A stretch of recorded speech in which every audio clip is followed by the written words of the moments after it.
Hi friends, నేను మీ భాస్కర్ మేకల. So మొత్తానికైతే చాలా రోజులు అవుతుంది కదా. సో మొత్తానికి నేను అనుకున్నది అసలు mad for each other first episode నుంచే రివ్యూ చేద్దాము అని అనుకున్నాను. బట్ ఎందుకో అది సెట్ అవ్వట్లేదు. రివ్యూ చేద్దాము అని అనుకుంటున్నాను, షో చూస్తున్నాను, దాని మీద పాయింట్స్ రాసుకొని అన్ని చేసి అస్సలు రికార్డ్ చేద్దాంరా అనే టైంకి ఏదో ఒక బిజీ అయిపోతుంది, అలా పెండింగ్ లో పడిపోతుంది అనమాట. సో మొత్తానికి ఇప్పటి నుంచి కొంతవరకు. అండ్ ఇంకొకటి ఏంటంటే మెయిన్ గా షో మీద ఒక ఒపీనియన్ ఫామ్ అవ్వాలి అనే దాని మీద అనుకున్నాను. అండ్ ఒక ఒపీనియన్ అయితే ఫామ్ అయింది. అండ్ సీరియల్ కి కొంచెం ఎక్కువ అండ్ షోకి కొంచెం తక్కువ, అంటే రియాలిటీ షోకి కొంచెం తక్కువలాగా అనిపించింది. సో అది నా ఒపీనియన్ అనమాట. లాగ్ అన్నట్టుగా బాగా లాగుతున్నారు. ఒక ఎపిసోడ్ అయితే ఒక్కొక్క ఎపిసోడ్ బీభత్సంగా లాగుతున్నారు, ఒక ఎపిసోడ్ క్విక్లీ అయిపోయినట్టుగా అనిపిస్తుంది. అలా కొంతవరకు మిస్బ్యాలెన్స్ అవుతూ ఉంది. సో ఇంకా కొంచెం క్లారిటీ ఉండాలేమో అనే ఫీలింగ్ అయితే కలిగింది. అండ్ ఇంకా మెయిన్ గా ఒక విషయం మాట్లాడుకోవాలి. అసలు ఈ రోజు ఎపిసోడ్ చూసాక అసలు జడ్జెస్ ఎందుకున్నారు? సో జడ్జెస్ ఎపిసోడ్ గురించి అయితే అంటే ఖాళీగా కూర్చోవడం వల్ల అండ్ కొంతమంది దీని గురించి చాలా సీరియస్ గానే తీసుకున్నారు. అసలు అనిల్ రావుపూడి అల్లాడిచ్చేస్తాడు అని చెప్తున్నారు.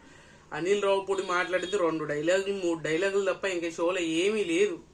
జడ్జెస్ పెద్దగా ఏమీ లేదు ఈ రోజు ఎపిసోడ్ లో. ఖాళీగా వాళ్ళు కూర్చొని చూడడం తప్ప ఇంకేమీ లేదు. సో చాలా రోజులు అవుతుంది కదా. సో ఖచ్చితంగా వీడియోకి ఒక లైక్ వేసుకొని వీడియో ఎండ్ వరకు చూసేయండి.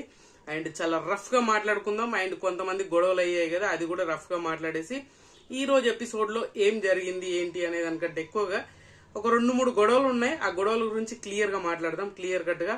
అండ్ ఇంకొకటి ఏంటంటే వాళ్ళకి ఇప్పటి వరకు వచ్చిన ఈ 1 వీక్ లో వీళ్ళు సంపాదించుకున్న పాయింట్స్, ఎవరు ఏ పొజిషన్ లో ఉన్నారు, ఎవరు ఏ కపుల్ ఏ పొజిషన్ లో ఉన్నది, అండ్ హైయెస్ట్ పాయింట్స్ ఉన్న వాళ్ళకి ఏంటి, లీస్ట్ పాయింట్స్ ఉన్న వాళ్ళకి ఏంటి అనేది కూడా డిఫరెన్సెస్ ఉండబోతున్నాయి. అండ్ బిగ్ బాస్ నుంచి ఇంకో కొత్త ట్విస్ట్ కూడా ఇచ్చా. Bigg Boss mad for each other అంటే లవ్ గురు వీళ్ళకు అంటే జడ్జెస్ నుంచి వీళ్ళకు 50% పాయింట్స్ ఇచ్చే ఛాన్సెస్ కూడా ఉన్నాయంట.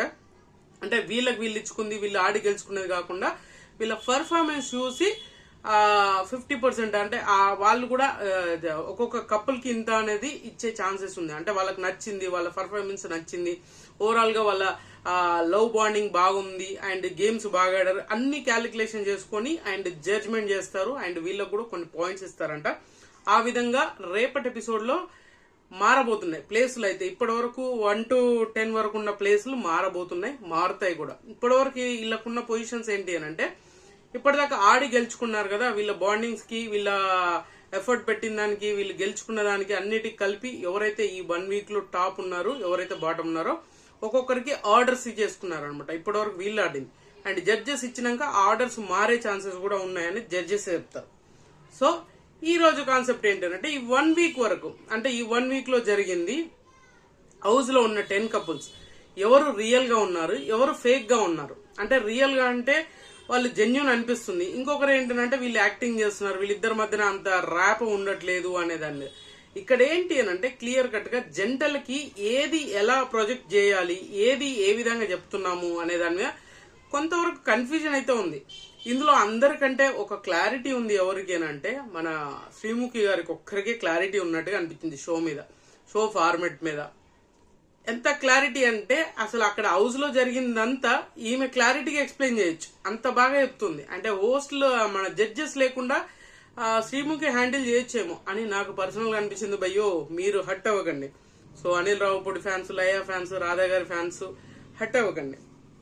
సో ఇదే అనమాట రియల్ కపుల్ ఎవరు, ఫేక్ కపుల్ ఎవరు అనే దాని మీద బేస్ అయ్యి ఈ రోజు ఎపిసోడ్ అంతా జరుగుతుంటది. సో అంతకంటే ముందు ఎవరు ఏ పొజిషన్ లో ఉన్నారు, ఎవరికి ఎన్ని పాయింట్స్ ఉన్నాయి అనే దానికంటే పొజిషన్స్ చెప్తాం. సో బాటమ్ లో ఉండే వచ్చేసరికి మాత్రం మహేష్ అండ్ శాండ్రా. సో వీళ్ళిద్దరికి మొత్తం కంప్లీట్ గా పాపం వీళ్ళకి ఆపర్చునిటీస్ రావట్లేదా, వీళ్ళు ఎంతసేపు వీళ్ళదే లోకం లాగా. శాండ్రా మహేష్ వీళ్ళిద్దరే తినే దగ్గర, పడుకున్న దగ్గర, కూర్చున్న దగ్గర, ఎక్కడైనా కూడా వీళ్ళిద్దరు మాత్రమే కనిపిస్తున్నారు. అంటే లవ్ మ్యాన్షన్ అంటే నిజంగానే వీళ్ళిద్దరు లవ్ లోనే ఉన్నారా బాబోయ్, వీళ్ళిద్దరిని చూడలేకపోతున్నాం రా బాబోయ్ అనే రేంజ్ లో చూపిస్తున్నారు. ఎందుకంటే వాళ్ళిద్దరు ఏదో వేరే ప్రపంచం లాగా ఉంటున్నారు అనమాట. సో వీళ్ళకి పాయింట్స్ మాత్రం ఏమీ లేవు అని. సో మొత్తానికి వీళ్ళకి 0 పాయింట్స్ ఉన్నాయి. అండ్ ఇంకొకటి ఏంటంటే వీళ్ళు లాస్ట్ పొజిషన్ లో ఉన్నారు, బాటమ్ పొజిషన్ లో ఉన్నారు. అండ్ తర్వాత వచ్చేసరికి 9th పొజిషన్ వచ్చేసరికి మాత్రం Sonia and Pawan. So Sonia Singh and Pawan వీళ్ళిద్దరి మధ్యన మీరు అబ్జర్వ్ చేశారో లేదో తెలియదు కానీ నాకు అనిపించింది చెప్తున్నాను, వీళ్ళు చాలా క్లారిటీగా ఉన్నారబ్బా. అంటే ఏదైనా మిస్ఫేర్ అయినప్పుడు, ఇప్పుడు టాస్క్ జరిగింది, టాస్క్ లో మిస్ఫేర్ అయింది, ఇద్దరికి కమ్యూనికేషన్ డిస్టర్బ్ అయింది, అండ్ పవన్ చెప్పేది అండ్ సోనియాకి కొంచెం క్లమ్జీగా అయిపోయి అరవడం అయినా కూడా దాన్ని చాలా పాజిటివ్ గా తీసుకొని అక్కడ వరకు ఎక్కడ వాళ్ళిద్దరి మధ్యన లొల్లి పెట్టుకున్నట్టుగా అందరి ముందు వాళ్ళు తక్కువ అవ్వాలి అనే ఫీలింగ్ లేకుండా, సో దాని తర్వాత సపరేట్ గా కూర్చొని డిస్కషన్ చేయడం చాలా బాగా నచ్చింది నాకు. సో వాళ్ళ జంటల్లో నచ్చింది అది నాకు అనమాట. సో సోనియా అండ్ పవన్ వీళ్ళు 9th పొజిషన్ లో ఉన్నారు. అండ్ 8th పొజిషన్ వచ్చేసరికి మాత్రం వాసంతి అండ్ పవన్ కళ్యాణ్. సో వీళ్ళకు కూడా మంచి అండర్స్టాండింగ్ ఉంది అండ్ మంచి అందరితో కలిసిపోయే మెంటాలిటీ చాలా ఎక్కువగా ఉంది. అండ్ వీళ్ళిద్దరి కప్పుల్ని కూడా చాలా మంది ఏ విధంగా చూస్తున్నారంటే వాసంతితో టైం స్పెండ్ చేయట్లేదు పవన్ కళ్యాణ్. సో ఆయన టైం స్పెండ్ చేస్తే బాగుంటది అండ్ ఆమెకి ఎక్కడ మిస్ అవుతుంది, ఆ ఫీల్ మిస్ అవుతుంది, ఆ బాండింగ్ మిస్ అవుతుంది అని చెప్పేసి ఎదుటి వాళ్ళు ఫీల్ అవుతున్నారు. బట్ వాళ్ళిద్దరి మధ్యన అయితే ఖచ్చితంగా క్లియర్ గానే వాసంతి చెప్తుంది అండ్ కళ్యాణ్ కూడా చెప్తున్నాడు, ఎక్కువసేపు నేను ఒక దగ్గర ఉండలేను అని చెప్తున్నాడు. అండ్ ఇంకోటి ఏంటంటే నేను ఎక్కువసేపు అంటే టైం స్పెండ్ చేసిన టైం అయినా తనకి కంప్లీట్ గా ఇస్తాను, అది కొంచెమా ఎక్కువ అనేది కాదు, ఎంత టైం ఇచ్చినా తనకి కంప్లీట్ గా ఇస్తాను అనే వేళ ప్రాజెక్ట్ చేసుకున్నాను. ఎందుకో ఈ కప్పులు కొంచెం డిఫరెంట్ గా అనిపిస్తుంది. సో క్లియర్ గా నాకు అనిపించింది. సో 7th పొజిషన్ వచ్చేసరికి అంజలి పవన్. సో వీళ్ళిద్దరు 7th పొజిషన్ లో ఉన్నారు. వీళ్ళకి కూడా పెద్ద పాయింట్స్ అనేది ఇంపాక్ట్ ఏం చూపించకపోయినా కూడా తెలియని ఒక ఏమంటారు ఒక బబ్లీనెస్ అంటారు కదా, అది చూపించడానికి ట్రై చేస్తున్నారు. బట్ అదే సిచ్యువేషన్ ఏంటంటే ఎక్కడో తెలియని యాక్టింగ్ చేస్తున్నారనే ఫీలింగ్ కూడా నాకు అనిపించింది. అంటే కెమెరాని వీళ్ళ సైడ్ తిప్పుకోవాలి అండ్ కెమెరాకి ఫుటేజ్ కావాలి అన్నట్టుగా ఎక్కడో తెలియని ఓపెన్నెస్ అయితే నాకు అనిపించలేదు. మరి మీకేమనిపించింది అని తెలియదు. అండ్ 6th పొజిషన్ వచ్చేసరికి మాత్రం 7th position Pawan Anjali Pawan and తర్వాత 6th పొజిషన్ వచ్చేసరికి ఏమంటారు సంధ్య అండ్ బిట్రు. సో వీళ్ళిద్దరు కూడా అసలు వీళ్ళిద్దరిలో కంటే పాపం బిట్రు ఏమో తెలియదు, దేవుడు ఎరుగు గాని పాపం అనిపించింది అబ్బా. సో ఈ సంధ్య ఎక్కడ వాదిస్తుంది నాయన, మామూలుగా కాదు అసలు. ఈమెతో పెట్టుకోవడం అంత ఈజీ కాదురా బాబు, అల్లాడిచ్చేస్తుంది. అంటే నల్లక్కడ బిందెలు కొట్టుకుంటారు చూసినావా, బిందెలు వేసి దబ్బడి దిబ్బడు అంటారు చూసినావా, ఆ రేంజ్ లో కొట్టుకుంటున్నారు అనమాట. సో 6th పొజిషన్ లో ఉన్నారు. అండ్ 5th పొజిషన్ వచ్చేసరికి మాత్రం హరిత హరీష్. సో వీళ్ళిద్దరు ఉన్నారు. హరిత హరీష్ కూడా బాగా గేమ్స్ ఆడుతున్నారు, స్ట్రాటజిక్ గా ఉంది. అండ్ నాకెందుకో నిజంగానే ఒక తెలియని ఇంపాక్ట్ క్రియేట్ చేయాలి, ఈ నేమ్స్ తోటే పెద్ద తెలియని ఇంపాక్ట్ క్రియేట్ చేయాలి. ఇదే విషయాన్ని ఆల్మోస్ట్ నటరాజ్ మాస్టర్ చెప్పాడు, నాకు అది జెన్యున్ గా అనిపించింది. నటరాజ్ మాస్టర్ రియల్ ఫేక్ అన్న దాంట్లో ఫేక్ గా హరిత హరీష్ పెట్టారు. హరిత హరీష్ పెట్టడానికి రీజన్ ఏంటి అని అంటే ఎక్కడో తెలియని అంటే కెమెరాల చుట్టూ అండ్ కెమెరాలు ఉన్నప్పుడు ఒకలా ఉండాలి, కెమెరాలు లేకపోతే ఇలా ఉంటాను అని కొన్ని ఆయనే చెప్తున్నాడు. కెమెరా కోసమే చేస్తున్నట్టుగా అనిపించింది, కెమెరా కోసమే ఇంపాక్ట్ క్రియేట్ చేస్తున్నాడు. అండ్ ఎందుకో తెలియదు కానీ మొత్తానికి ఆ పేరుతోటే పబ్లిసిటీ రావాలి, ఆ పేరుతోటే ఎక్కడికి వెళ్ళిపోవాలి, అలాగని చెప్పేసి ఆ పేరుతోటే ఇంకెక్కడికి వెళ్ళాడు అనేది కూడా మెన్షన్ చేశాడు. బట్ అవి అవసరం లేదు, కానీ క్లియర్ గానే చెప్పాడు. ఎందుకనంటే హరిత హరీష్ ఏంటి అంటే నేను ఒక్కరిని చేస్తేనే లవ్, వేరే వాళ్ళు చేస్తే లవ్ కాదు, నేను చూపించిందే లవ్, వేరే వాళ్ళు చూపించేది లవ్ కాదు అన్న విధంగా బాగా పోర్ట్రేట్ చేస్తున్నాడు, జనాలకు ఇంజెక్ట్ చేయడానికి ట్రై చేస్తున్నాడు అనమాట. సో మొత్తానికి 5th పొజిషన్ హరిత హరీష్ అండ్ 4th పొజిషన్ వస్తే జాను బాను. సో వీళ్ళిద్దరు జంట కూడా ఇంట్రెస్టింగ్ గా ఉంది. బట్ ఎక్కడో తెలియని అమాయకత్వమా లేదంటే ఏదో తెలియని అదైతే ఉందబ్బా. సో ఈ జాను కంటే బాను చాలా బాగా ఇంటెలిజెంట్ గా ఉన్నట్టుగా అనిపించింది నాకు. ఎందుకంటే చాలా ముందుకు వెళ్ళబోతున్నాడు, ఇంకా ముందు చాలా చూడబోతున్నాము అన్న సెన్స్ అయితే కొడుతుంది. చాలా అనలైజ్ కూడా చాలా బాగా చేస్తున్నట్టుగా అనిపించింది నాకు, చాలా క్లారిటీగా ఉన్నట్టుగా అనిపించింది. అండ్ తర్వాత వచ్చేసరికి 3rd పొజిషన్ వచ్చేసరికి Shiv and Priyanka. So Shiv and Priyanka కూడా చాలా అంటే చాలా ఇలా నువ్వు లవ్ చేస్తున్నారా, లవ్ లో ఉన్నారా, ఇంకేదో ప్రపంచంలో ఉన్నారా, హగ్గులు ముద్దులు అసలు తప్పులేదు. కానీ ఇది ఒక టెలివిజన్ షో, 24 గంటలు అదే పనిగా ఉండొద్దు, 24 గంటలు అదే ఉండొద్దు అని అంటే చూసే వాళ్ళకి అది అలాగ అనిపించొచ్చేమో.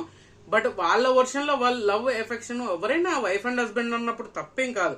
అలాగని చెప్పేసి షోకి వెళ్ళినాక నువ్వు ఇలా చేయాలి అలా చేయాలి అని అంటే అది ఫేక్ అవుతుంది. రియల్ లవ్ ఎక్కడ చూపిస్తారు అనేది అయితే ఇక్కడ కనిపించదు. బట్ ఫ్యామిలీ ఆడియన్స్ కొంచెం ఏదో ఎంబారిజంగ్ గా అనుకోవచ్చా, మనకు అంత పెద్ద పెద్ద మాటలు ఎందుకు, చూడడానికి కొంచెం అటు ఇటుగా అనిపిస్తుంది అనమాట. సో అది నాకు అనిపించింది. అండ్ తర్వాత వచ్చేసరికి నటరాజ్ మాస్టర్, నీతు. సో వీళ్ళిద్దరు టాప్ 2లో ఉన్నారు అనమాట. సో టాప్ 2లో వీళ్ళిద్దరు వెరీ ఐడల్ కపుల్. అంటే ఆల్మోస్ట్ ఎవరు రియల్ అంటే ఎక్కువ ఓట్స్ పడ్డాయి మాత్రం ఖచ్చితంగా నటరాజ్ మాస్టర్, నీతుకు మాత్రమే ఎక్కువ ఓట్స్ పడ్డాయి. అంత రియలిస్టిక్ గా అనిపించింది, రియల్ గా ఉన్నారు. అండ్ చాలా మంది బయట చూసారు, లోపల కూడా సేమ్ అలాగే ఉన్నారు అనే దాని మీద బేస్ అయ్యి చేసుకున్నారు. చాలా మంచిగా అనిపించింది నాకు. అండ్ తర్వాత వచ్చేసరికి టాప్ లో ఉంది నా already Nookaraju and Asia. So వీళ్ళిద్దరు టాప్ పొజిషన్ లో ఉన్నారు. అండ్ 50 పాయింట్స్ అనుకుంటా మోస్ట్లీ. చాలా అంటే చాలా బాగా గేమ్స్ ఆడుతున్నారు. అండ్ ఇక్కడ మాట్లాడుకోవాల్సింది, ఈ పొజిషన్స్ వీళ్ళు ఇచ్చారు. అండ్ ఎవరైతే మన జడ్జెస్ ఉన్నారో ఆ జడ్జెస్ పాపం చూస్తూ ఉన్నారు, తప్పలేదు. సో జడ్జెస్ వేసేది ఏంటి అని అంటే, జడ్జెస్ క్లియర్ గా ఎవరికైతే గెలిచారో వాళ్ళకి 25 పాయింట్స్, అండ్ సెకండ్ వచ్చిన వాళ్ళకి 20 పాయింట్స్, ఆ తర్వాత వచ్చిన వాళ్ళకి 5 పాయింట్స్. అంటే 3 టీములుగా డివైడ్ చేసి నిన్న ఎపిసోడ్ చూసే వాళ్ళకి అర్థమవుతుంది. అందులో టాస్క్లు గెలిచారు కదా, వాళ్ళు పంచుకోమంటే అందరికి ఆ 25లో పంచుకున్నారు, 20లో పంచుకున్నారు, 5లో పంచుకున్నారు. అలా కాదు, గెలిచిన వాళ్ళందరికీ, గెలిచిన టీంలో అందరికి 25 ఇచ్చారు. తర్వాత పొజిషన్ కంప్లీట్ చేసిన వాళ్ళకి అంటే నటరాజ్ మాస్టర్ వాళ్ళ టీమ్ కి ఆల్మోస్ట్ 20 పాయింట్స్ ఇచ్చారు. నూకరాజ్ వాళ్ళకి 25 వచ్చింది. టాప్ లో ఫస్ట్ ఫినిష్ చేశారు. అండ్ చాలా క్లారిటీగా ఉంది. అండ్ తర్వాత వచ్చేసరికి అంజలి, పవన్ వాళ్ళకి 5 పాయింట్స్ ఇచ్చారు. అందరికి ఈచ్ 5 పాయింట్స్ ఇచ్చారన్నమాట. సో 0 పాయింట్స్ ఎవరంటే మన ఎవరు శాండ్రా అండ్ మహేష్, వీళ్ళిద్దరికి ఆడలేదు కాబట్టి 0 పాయింట్స్ ఉన్నాయన్నమాట. సో మొత్తానికి వాళ్ళ ఖాతా కూడా తెలవలేకపోయారు. సో అది చాలా సాడిజం. అండ్ ఇప్పుడు మెయిన్ టాపిక్ మాట్లాడుకుంటే ఏంటంటే, నూకరాజ్ అండ్ ఆసియా వీళ్ళిద్దరు, అందరూ వీళ్ళ మీద ఎలిగేషన్ ఏంటి, వీళ్ళ మీద ఎక్కువ ఫేక్ అనే దానికి రీజన్ ఏంటి అని అంటే, కంప్లీట్ గా నూకరాజే మాట్లాడుతున్నాడు, ఆసియా అస్సలు మాట్లాడట్లేదు. ఎక్కడ కూడా తన్ని కంట్రోల్ చేస్తున్నాడు. ఏదన్నా చెయ్యాలి అనుకున్నప్పుడు, మాట్లాడాలన్నప్పుడు కంప్లీట్ గా ఆపేస్తున్నాడు అనే దాని మీద చాలా మంది ఫేక్ వేస్తారు. అందులో హరిత హరీష్ గారు ఉన్నారు, అంజలి, పవన్ ఉంది, అండ్ సంధ్య అండ్ బిట్రు వీళ్ళు కూడా ఉన్నారు. వాళ్ళు చెప్పే పాయింట్ ని ఈ మనోడు పాజిటివ్ గా తీసుకోవచ్చు, లేదంటే అది సింపుల్ గా ఓడగొట్టచ్చు. కావాల్సుకొని దాన్ని ల్యాక్ చేసి, కావాల్సుకొని ఎయిట్ చేసి, కావాల్సుకొని ఎమోషనల్ అయ్యి దాన్ని ఏదో చేయాలి అనుకోండి, ఇంకేదో చేయబోతున్నాడు.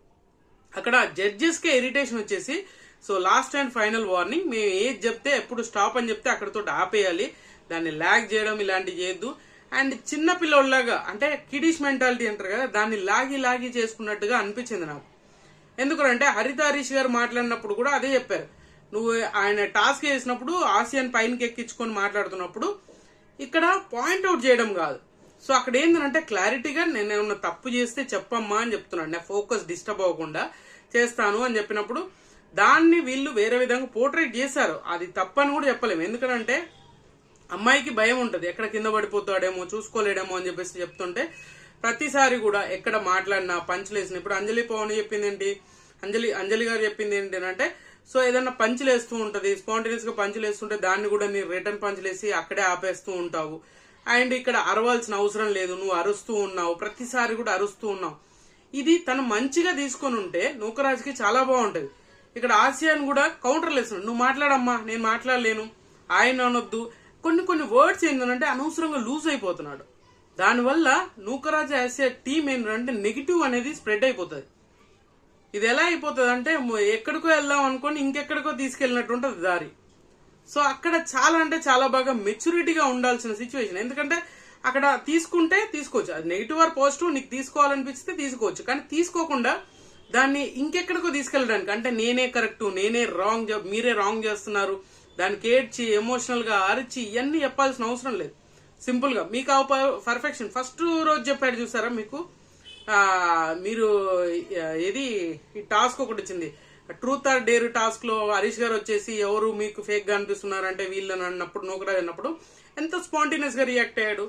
సో ఈ రోజు ఎపిసోడ్ లో వచ్చేసరికి మాత్రం మరీ ఓవర్ గా రియాక్ట్ అయిపోయి ఏదో ఫుటేజ్ కోసము ఏదో క్రియేట్ చేయాలి అన్నట్టుగా అనిపించింది నాకు పర్సనల్ గా. ఈ వర్షన్ లో ఖచ్చితంగా హరీష్ గారు కరెక్ట్, ఈయనని ఎవరైతే ఫేక్ అని చెప్పారో ఈ 3 జంటలు కూడా కరెక్టే అనిపించింది. అండ్ ఇక్కడ మెయిన్ ఇంపాక్ట్ చూపించేది అంటే హరీష్, హరిత హరీష్ గురించి చెప్పాలి. సో వీళ్ళిద్దరూ బాగా అంటే బాగా అనలైజ్ చేయడం దేవుడు ఎరుగు, కానీ వీళ్ళు మంట పెట్టడంలో వీళ్ళని మించిన వాళ్ళు లేరు అన్నట్టుగా ఉంది అనమాట. సో అలాగా మాక్సిమం జంటలకి ఒక క్లారిటీ లేదు. అంటే అక్కడ రియల్ ఫేక్ అన్నదానికి మీనింగ్ ఏంటి అని అనేది వాళ్ళిద్దరు ఉండే ఇంపాక్ట్ చూపించడం అనేది కాదు, వాళ్ళిద్దరి మధ్యలో జరిగేది కాదు, వీళ్ళిద్దరి మధ్యన అండర్స్టాండింగ్ ఏమాత్రం ఉంది అనేది చాలా ఇంపాక్ట్ చూపిస్తుంది. అది ఒక్కటి తప్ప మిగతా అంతా సోది చెప్పినట్టుగా అనిపించింది. అండ్ ఇక్కడ నాకు ఒకటి ఎవరు అని అంటే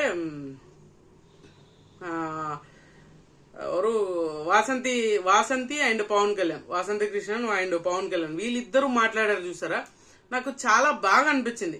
ఎందుకంటే హరిత హరీష్ గురించి మాట్లాడారు.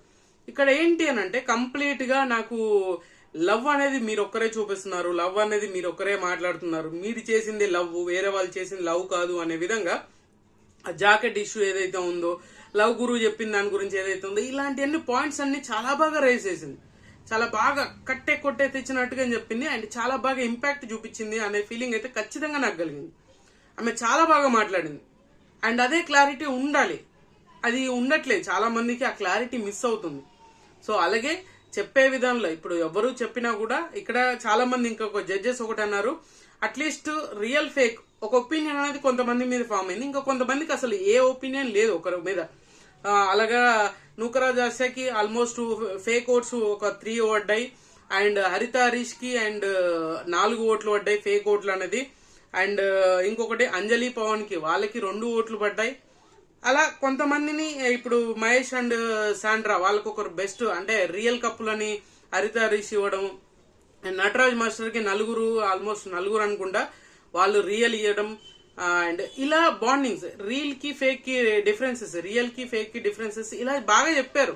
కానీ అంత ఇంపాక్ట్ క్రియేట్ చేసేంత ఎపిసోడ్ అయితే కాదు. బట్ మరీ ఇది స్క్రిప్ట్ రా అనే రేంజ్ లో కూడా ఏం లేదు. జడ్జెస్ లేకుండా మొత్తం ఆల్మోస్ట్ మన శ్రీముఖి గారికి ఇచ్చుంటే కొంచెం అల్లాడిచ్చేదేమో అనే ఫీలింగ్ అయితే నాకు కలిగింది. అండ్ రేపు ఎపిసోడ్ లో ఎలిమినేషన్ ఉండబోతుంది కదా, ఎలిమినేషన్ అనేది ఏమీ లేదు, నో ఎలిమినేషన్ ఉండే ఛాన్సెస్ హైలీగా కాదు లేదు, ఇది క్లియర్ అనమాట. సో మొత్తానికి ఫస్ట్ రివ్యూ చేశాం కదా, ఎలా ఉంది ఏంటి అనేది కింద కామెంట్ చేయండి. సో ఖచ్చితంగా వీడియోకి అయితే ఒక లైక్ వేసుకోండి. అండ్ ఇంతకంటే ఇంకా చెప్పేది ఏం లేదు. ఈ వీడియో మీకు నచ్చిందనుకోండి, లైక్ చేయండి, షేర్ చేయండి, కామెంట్ చేయండి, సబ్స్క్రైబ్ చేయడం మర్చిపోద్దు. అండ్